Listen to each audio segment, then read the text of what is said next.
Uy, kanina ba tayo magsusumbong kung may kurakot sa gobyerno? Sa politiko rin? Hindi. Mali. Sa ombudsman. Sobrang makapangyarihan ng ombudsman. Pwedeng-pwede nitong gamitin yung famous line na, "You are fired," sa mga tiwaling officials ng gobyerno. O diba?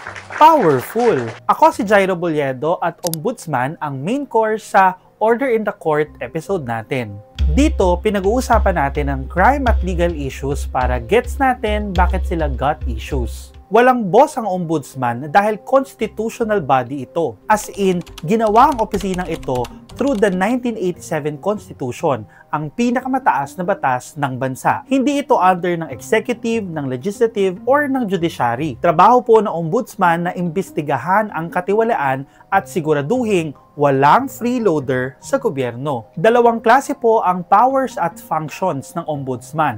May criminal, tapos may administrative. Sa anti-criminal powers ng ombudsman, partner po ang ombudsman at ang sandigan bayan. Ang ombudsman po ang prosecutor, ang investigador ng bayan. Pag may sapat na ebidensya po, magpa-file po ng graft or corruption cases or related cases ang ombudsman sa sandigan bayan na siyang anti-graft court natin. Sa pangalawang kapangyarihan at function po ng ombudsman, ang administrative, pwede pong mag-file ang taong bayan ng reklamong administratibo sa Office of the Ombudsman. Pag administrative po, ibig sabihin kapag may kalokohang ginawa o tatamad-tamad ang mga officials natin in fulfilling their duties as government officials. Sa criminal cases po, ang parusa ay nakukulong ang official. Pero kapag administrative po, dito sila nasususpinde o tinatanggal. Nangyari yan sa pork barrel scam kung saan maraming pinagtatanggal ang Office of the Ombudsman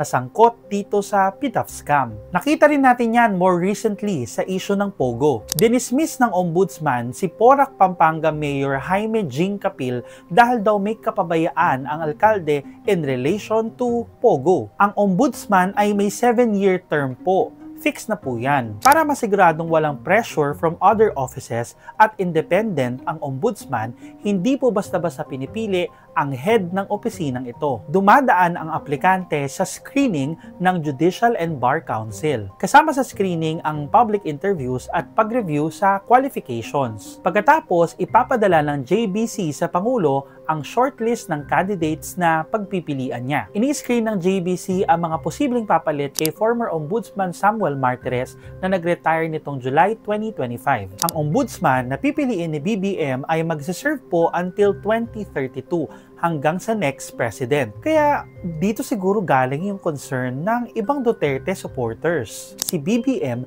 ang mamimili ng next na ombudsman na pwedeng mag-imbestiga ng mga government officials. Kabilang dyan si Vice President Sara Duterte. Side dish lang tayo saglit. Flood controls naman at lifestyle checks. Dami niyong feelings ngayon, no? Daming ajit dahil sa lavish lifestyle at alleged corruption ng ilang politiko. Dati po, sa tulong ng ombudsman ay na-access ng media ang statement of assets, liabilities, and net worth ng mga government officials. Isang piraso po ito ng papel na naglalaman ng mga ari-arian ng mga nagtatrabaho sa gobyerno. Ginagamit ang SALN para i-check kung yung dami ng ari-arian ng isang official, for example, ay hindi dapat afford ng sahod niya. Pero si Martires, na appointee ni former President Rodrigo Duterte, nilimitahan po ang access sa SALN. Kaya halos di na po tayo makakita ng SALN ng mga politiko sa ngayon. So, paano nga naman magkakonduct ng lifestyle checks ang